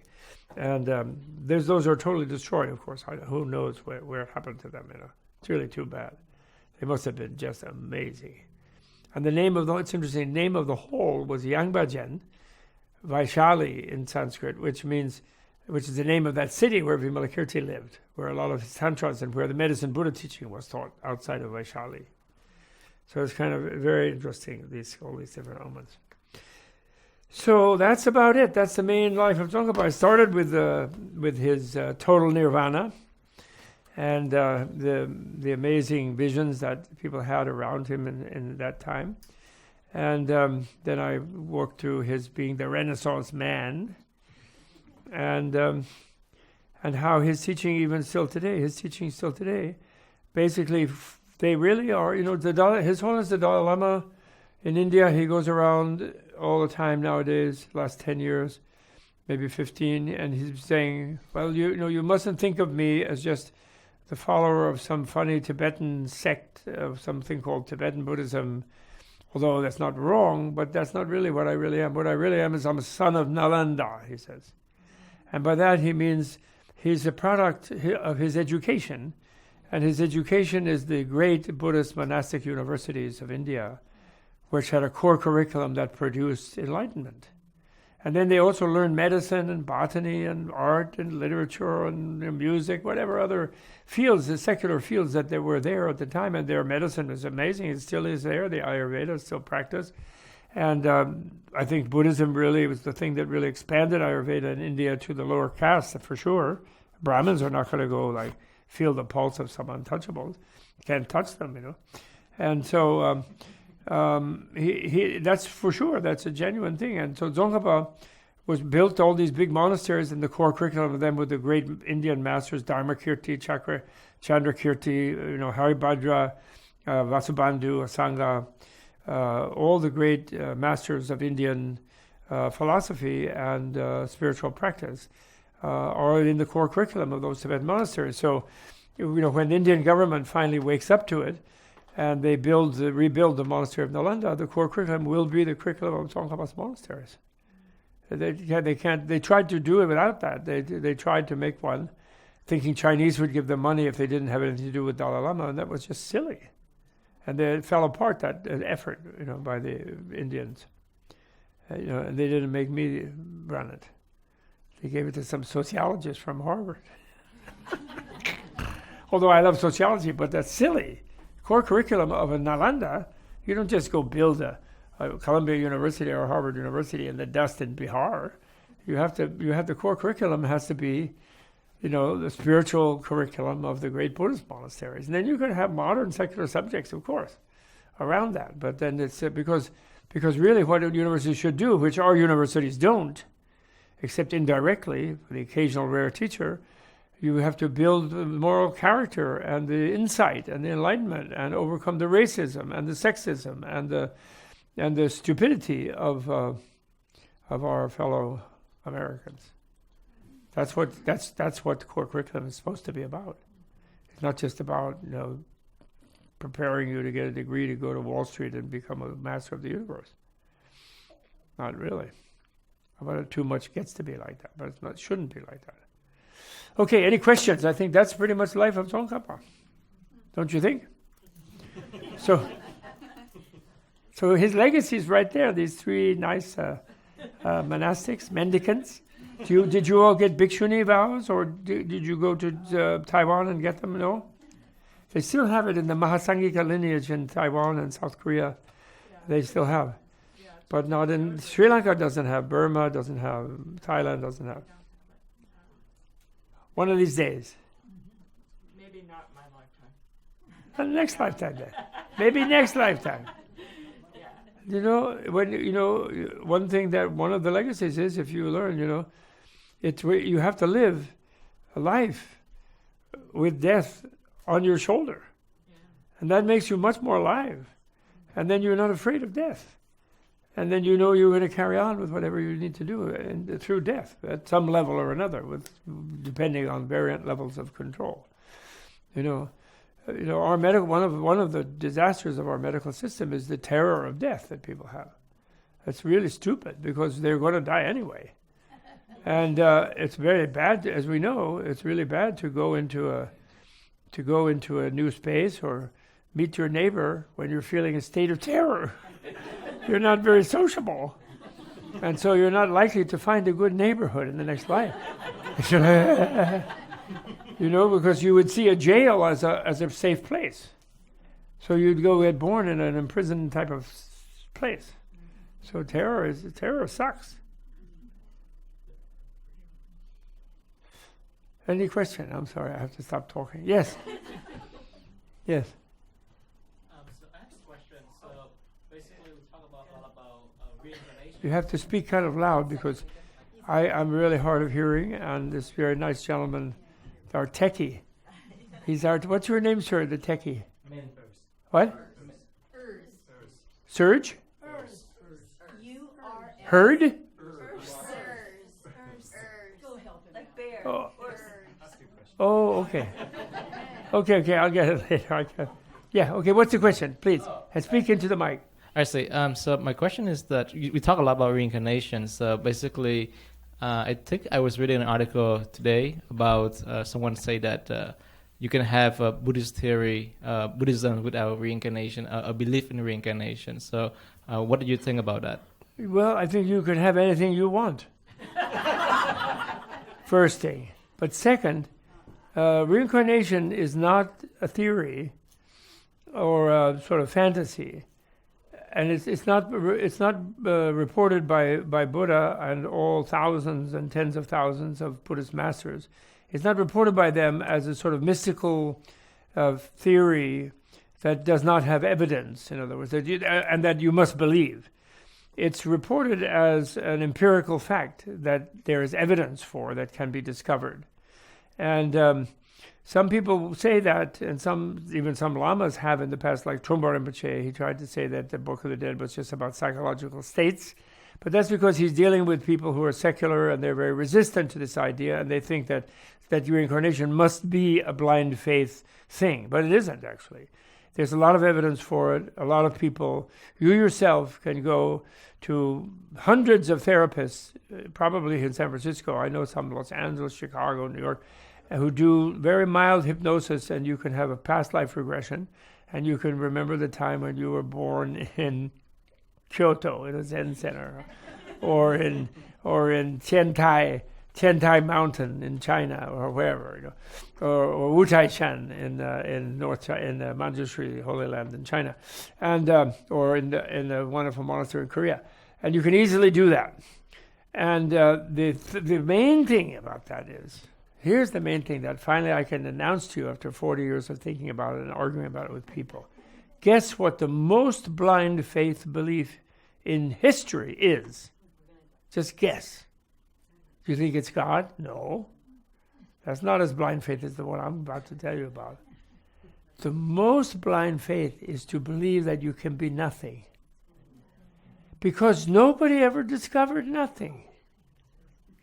Do you think? I always like to ask my natural science friends, was it Newton? Was it Descartes? Who discovered nothing?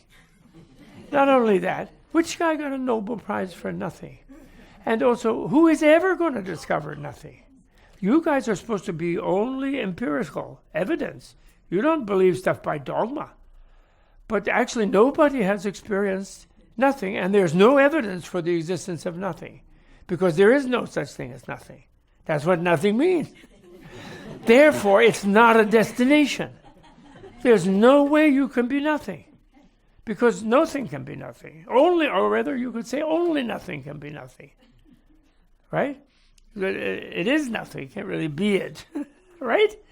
So that's total blind faith. So there is Buddhism without nothing, for sure.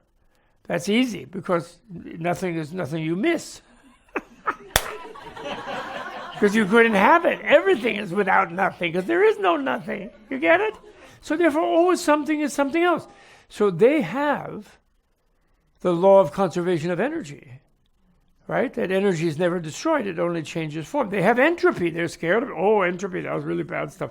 If you read Steven Pinker's Enlightenment Now, his rabid materialism, which is fun, kind of. I like it. I'm for enlightenment now. But basically, he transfers the fear of hell that materialists are trying to escape from to the fear of entropy. That's the dark side is entropy.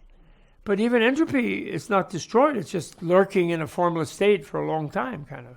Energy is.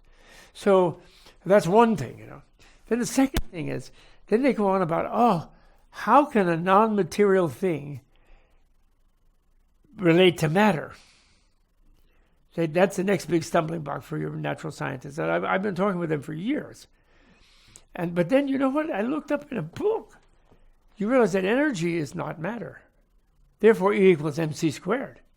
Right? Matter is one thing, and energy is another in Einstein. Right? So energy is not matter. But they don't have a problem about energy affecting matter and matter converting to energy. You just have to get some high number, 186,000 mph squared, whatever that is.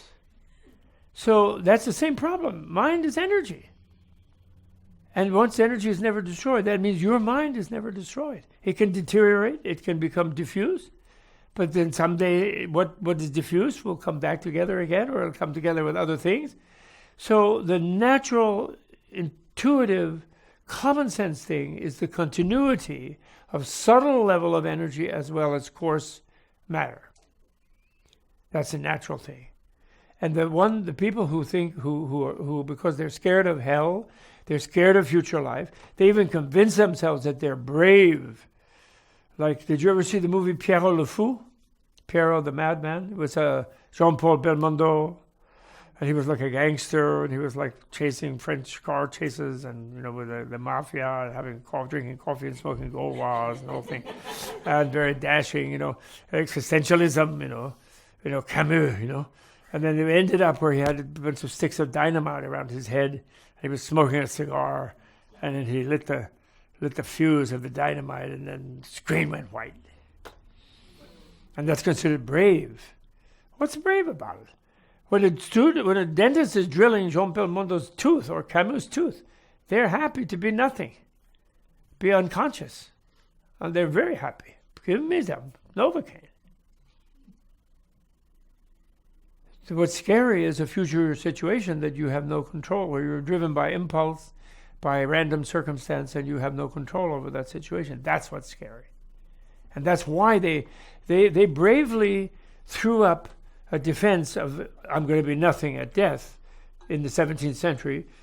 And I commend them for it, because they were getting away from a bunch of really weird religious fanatics who were putting concrete jock straps on them and drilling them with, I don't know what, putting them in iron maidens and torture chambers, and really awful what the church was doing to people. So it was great. You can't scare us, because we just are not going to exist.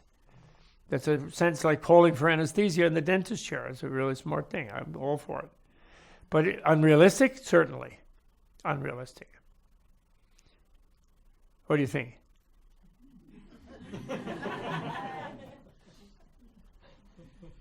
And actually, Buddhism doesn't really have a meaning much without your long-term existence, because the evolutionary effort of becoming this kind of super being, which is what enlightenment is, it's not just something, a light bulb popping off in your head. It's becoming a being of complete competence in dealing with all kinds of difficulties of other beings and yourself, and being totally blissful in the midst of whatever it is, live or die, It's a really extraordinary. And then this whole thing of the Nirmanakaya, do you know about that? The three bodies of Buddhahood and Nirmanakaya? It's like being 100 beings. If the people in the city need 100 beings, you can be 100. That's a really weird idea. You can be, your own consciousness can go into 100 beings. It's a very strange idea. And that's a meant idea in Buddhism. They mean that. And it doesn't fit in materialists. I agree.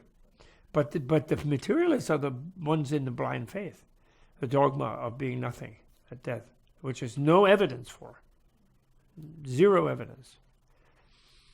So they're transferring that fanaticism that the Inquisition used to have into their materialism.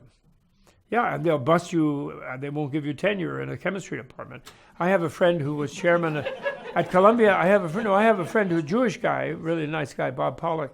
He was the chairman of the biology department at Columbia for years, and then for about a decade he was the dean of the undergraduate school of arts and sciences. So he was a really big guy on campus type of thing. And then he almost died of pneumonia in his cabin in Vermont or something, where he was on some midterm holiday, Christmas, Hanukkah holiday. And he had some sort of a vision, and he became very pious, Orthodox Judaic, And he said, we have to take this seriously. He came back to his department, and he was a pariah in the biology department. Pariah. They wouldn't talk to him. But they couldn't help it. Then he founded a seminar of the study of religion and science, and they sort of grudgingly will go there sometimes to learn what the loony people think who have the lower salaries than them. But it's like an inquisition. It's like if you don't have that orthodoxy, you are not kosher. Definitely not. And that's ridiculous. That's just like the church was. So, I know those people who do that about we don't need... Actually, I gave a talk before them in this city, down at the docks there, what it's called, in some big auditorium in the dock. A lot of people came. It was called Buddhism Without Buddhism. And it was going to be published by the Thich Nhat Hanh people. But then I kept saying that the way Buddhism will really help America and the West is offering the services, which is what Buddhism is constituted by, a bunch of services, how to educate yourself, how to control your emotion, how to be a bit better, be more ethical, blah, blah, blah, how to understand yourself and the world. These are kind of services, educational services, and not attaching the religious demand that you join the group, That's the real way. Otherwise, that's why Dalai Lama very carefully, and he really means it, he says he doesn't want to convert people to Buddhism. If they are already, he's happy to talk about Buddhism, and he likes Buddhism, but he says other people should keep their grandmother's religion, if possible, not to upset grandma. That's what he means it. He really does. I had a epiphany about it the other day, where very recently, when I was thinking about Avalokiteshvara. Can you pronounce that? Avalokiteshvara. And I was thinking that Avalokiteshvara is like Jesus in the sense that he loves everybody. And therefore it's nice for people, the religious side of people, it's nice for people to feel that some higher power of some kind, not the creator is not really so good, because if it's an omnipotent creator, then people get pissed off at it, because why is it making me suffer, It doesn't make sense to them. But if it's just that loves them, they feel really good about being loved. Do you have a girlfriend? They feel really good about it. Well, being loved just makes you feel good. People like it. Somebody else finally agrees that they're cool with themselves, right? So the point is that's the case. So then, if people do really feel that Jesus loves them, why would Avalokiteshvara want them to switch to Avalokiteshvara so they could go around feeling loved by someone whose name they couldn't pronounce?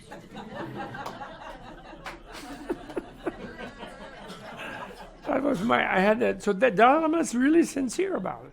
And then when he does that, he looks at me and says, well, some people can't help themselves. They want to be Buddhists. It's legal. But it's better to learn things from the services, like meditation services, like philosophy services, like psychology services, ethical services. I did a talk once in an interfaith thing. They were all mad at me, the people of the other religions, when I said that the founders of all of the religions were basically serving people around them. That's why the religions got founded. They were servants of the people, helping them have a better life. But then when they become institutions, they get confused about that, and they think they own the people. And then they fight each other for market share. And that's really a bad thing. That's not a good thing. And the leaders were not pleased with that. Yes. Yes. Question.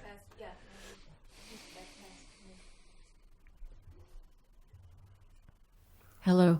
Yes. So I'm a sociologist. And you're what? A sociologist from Columbia. You're a sociologist? Oh, from Columbia. From Columbia? Yeah. Did you study with Seymour Melman? No, with Amitai Etzioni. Really? I love Seymour Melman. Well, I never studied with him, but I read his book. But he helped me a lot. So I've been very interested in Inner Revolution. Yes. And then we met and talked about your book, Why the Dalai Lama Matters. Yes. And the you Chinese... read those books? Oh, of course. Really? Of course. Thank you. You survived well. I also practice some, so that helps. The Chinese didn't really listen to all the good arguments in Why the Dalai Lama Matters. Well, not yet. So I wonder what you now think coming from that perspective. They didn't listen yet. Put it that way. Hu Jintao, I offered him, free of charge, the PR advice of how to get his own Nobel Prize by pulling a Chinese Nixon. Right? You read that. And now Xi Jinping is more likely to do that because his father was close to Dalai Lama. You know that fact. Did you know that? Oh, that might be interesting to everybody since you all like Tibet. Xi Jinping's father's name was Xi Zhongxun, and he was the right-hand man of Hu Yaobang, who was the one who wept in Tibet in 1980. And the left-hand man was Zhao Ziyang, the one who was later house arrested for years and years after Tiananmen Square. And they were liberals within the Communist Party, and they wanted to do democracy, and they didn't want to do colonialism, and they were very sad about the wrecking of Tibet. And Xi Zhongxun became very fond of Dalai Lama in 1954, when Dalai Lama was down there at 19 years of age, being brainwashed by Mao, as he himself says, as he calls it, although he wasn't really brainwashed, but Mao was trying. And he became very close to him, and Dalai Lama gave him a gold watch that the family still keeps. And his wife told the Dalai Lama's sister that they really respect him, and it's a big thing in the family, decades later. And so if Xi Jinping himself, when his father was busted along with Hu Yaobang and Zhao Ziyang by Deng, who was a total hardline, total pain in the neck, the little panda guy who snowed all the Western industrialists and the Western owners, completely bamboozled the Bushes and all of them. He was a really harsh character, actually, Deng was. Hardline, old fighting commie, And he busted Xi Jinping's father really badly. And Xi Jinping at the time said that he would write his father's name, and he would, and actually his father has been rehabilitated officially in communist annals, but since Xi Jinping has been rising to power. So if he's ever going to be filial, and if he ever has the power to control the United Front Work Department, which he apparently still doesn't, or they wouldn't be doing this atrocity in Uyghur country right now, then he would be natural to shake hands with Dalai Lama, and he could have the Nobel Prize if he did that, and that would be great for him. But there seems to be the legacy of Deng through Jiang Zemin still alive, and the intelligence services in China is still very much alive in China. And even Xi Jinping, who Western sinologists thinks is like the new Mao, he does not still control them, apparently. Because if you look at it logically, he's trying to do his one road belt thing, and he has to go through 10 Muslim countries to do that. And here he's creating destroy the Muslim behavior with 10 million people in Xinjiang. And they are Sunni Muslims, and they're Turkish people, just like all the way to Erdogan, Mr. Nasty Erdogan. And so that the United Front Work Department, by doing that, is defeating Xi Jinping's need to have a Western frontier, financial, economic frontier, for his poor, still 800 million massively poor people in the so-called miracle China. And he wants them to go out and get rich and make people rich in Eurasia, and they're wrecking his ability to do that by creating hatred of him by the Muslim world. So that means he doesn't control them. So maybe it's such a complete, I'm hoping, but I'm a silver lining playbook person. I'm hoping that that they will be discredited by that behavior, what they're doing to the Uyghurs, and then finally he'll have a scapegoat to blame the stupid demonization of the Dalai Lama on, and the fact that, unlike Genghis Khan or Kublai Khan, the commies, the imperium of the commies, capitalist commies, they cannot allow minority people to have cultural freedom, which is all they really want. They don't mind being enriched by Chinese business if they get a share, and then they have cultural freedom. They don't mind it. They'll be happy to be in a federation like EU, EAU, East Asian Union. Right? What do you think? I also have a silver lining approach You to don't have things. A silver lining approach to the playbook, and so you don't see it. I know my wife doesn't either. I hope so. A lot of people don't. So. A lot of people don't. And every time I meet His Holiness, I tell him, I say, I hope you still have hope. And even he says then, well, maybe he won't be able to pull it off. I think he knows that he wants to, actually. I have some clue that he wants to, actually, Xi Jinping. I do. There is a faction that wants to. Well, I certainly hope so. Let me share this. Who's supposed to get this? But you realize, don't you, that, do you know who Zhou Yonghang is? Do you watch China a little bit? Not very much. Oh, so you don't know who Zhou Yonghang is. Well, Zhou Yonghang was like the Richard Helms of China when Xi Jinping took office, and very close to Jiang Zemin, and head of all intelligence stuff. And it took 3 years for Xi Jinping to get him in prison and remove his whole patronage network, because he had been head of Sinopec, the oil company. And there's some more like that, I think, unfortunately. And remember when Kennedy fired Helms, what happened to Kennedy? Remember that? Well, Kennedy fired Helms 2 weeks before he was assassinated. And he wouldn't do the Bay of Pigs. Kennedy refused air support and so on. So it's not that easy when you're the ruler to deal with certain entrenched interests in the government. So you might be right, but I'm that would be too much for me. I'm expecting a miracle. Well, I'm expecting one here too. And one worker of miracles is Jane Mayer. Did you read the latest New Yorker piece she did called Trump TV? Yay! That's been, the Murdoch. I think Murdoch kicked shine out of the White House on reading that article because he realized he was overextended. So he told Trump to kick him out because it looked too bad. I think so. He was released just right after that article came out. Murdoch is senile, unfortunately. Okay. So any other Dharma question? Oh, yes, you have one. I'm sorry, I'm always digress into politics.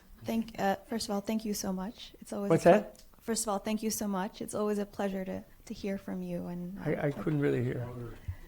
I just wanted to thank you because it's always a pleasure and a treasure to hear from you.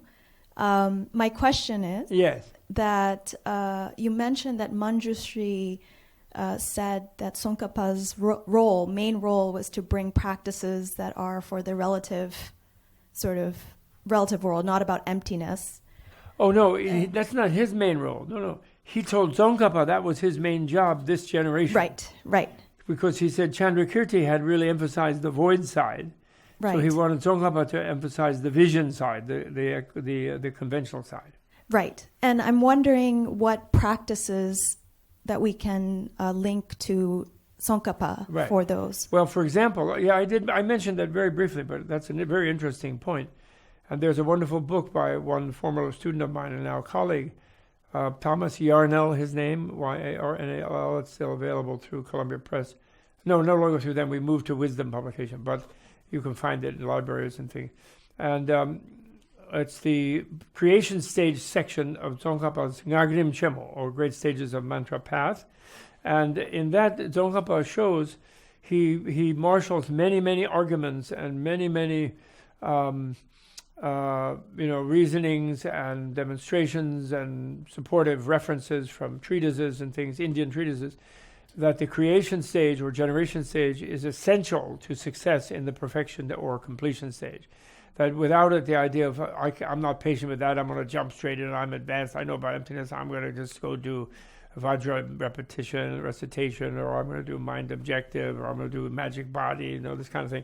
It won't work. And you really have to, the way the body is, like how many arms, how many shoulders, how many fingers, the mandala structure is like what, and the whole visualization of seeing the environment as purified and having your own identity as purified and creating really an alternative reality of like extraordinary perfection, and then using that to unfold the neural network inside the channels and so forth is critical before you can leap off into those kind of yoga things, the pranayamas of heavy duty, but not just surface pranayamas that deal with central channel, stopping respiration, courting, going to the boundary of death, and so forth, really intense things, cultivating the blisses inside the central nervous system.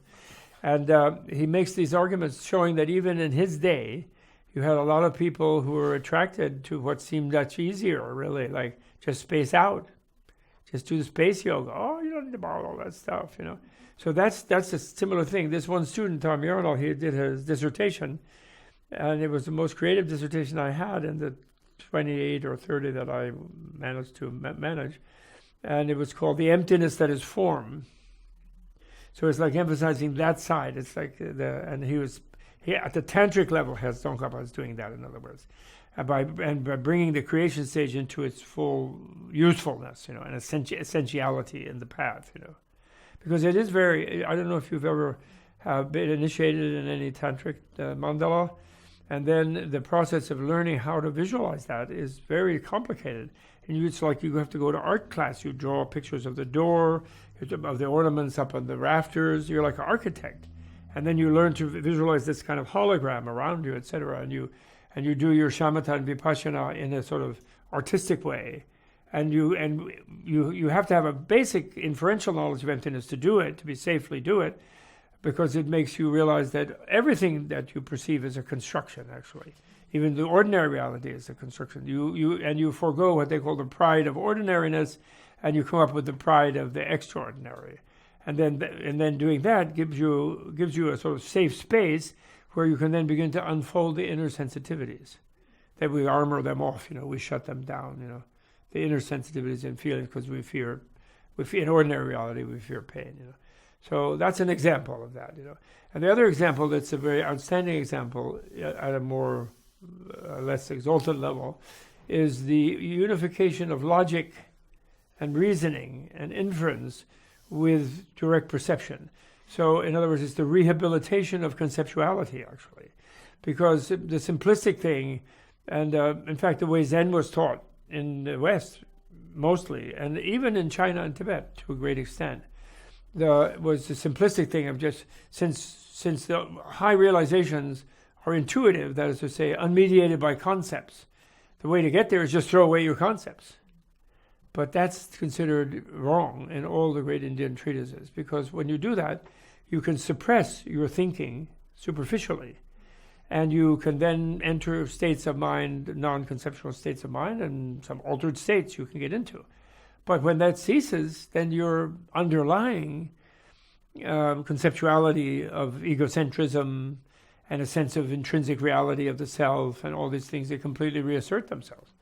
And that's why we have so many long-term meditators, we've noticed in the history of America, since who meditate, and they're the master meditator, and the head of the Dharma Center, and then they start groping people and demanding money and behaving like a pain in the butt.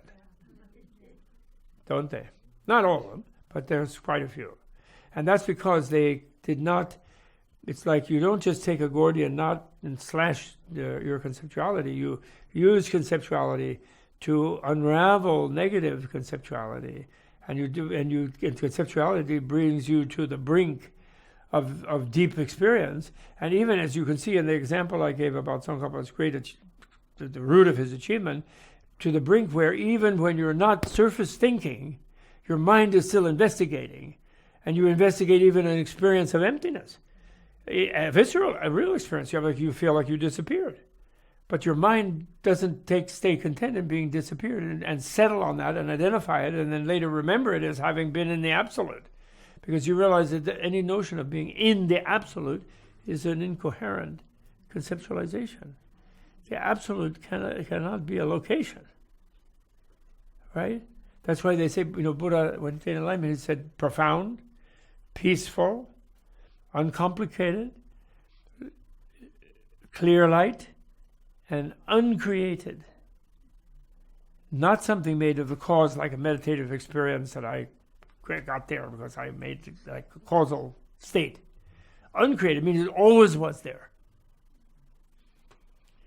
So, you just you uncover it, but then you realize it was always there. That's really different. And that's the only way you could have absolute. And maybe when you uncover it, who uncovers it? That's the question. Maybe actually it is a question, it's answered. Bliss uncovers it actually at the highest level. And it's the bliss of melting. It's the bliss of surrender. It's the bliss of giving yourself to it, giving yourself away to it. So you don't get it actually. It gets you. Nirvana. It already has us, but we fight it, we don't know it. Is that helpful? Yes. Okay. All right, I think, what? My wife is not here to go, which always works. And you're all tired, I'm sure, and I think I am, a little bit. And hello, how are you? How are you doing? Nice to see you. A friend of mine. We went to Mount Kailash together years ago. Okay, so thank you very much. Wait. Let's all together dedicate the merit of this listening and talking and questioning and thinking, that to quickly become Manjushris, bring out our own inner Manjushris ourselves, become Manjushri, and also enable us to help all beings become Manjushri. Okay?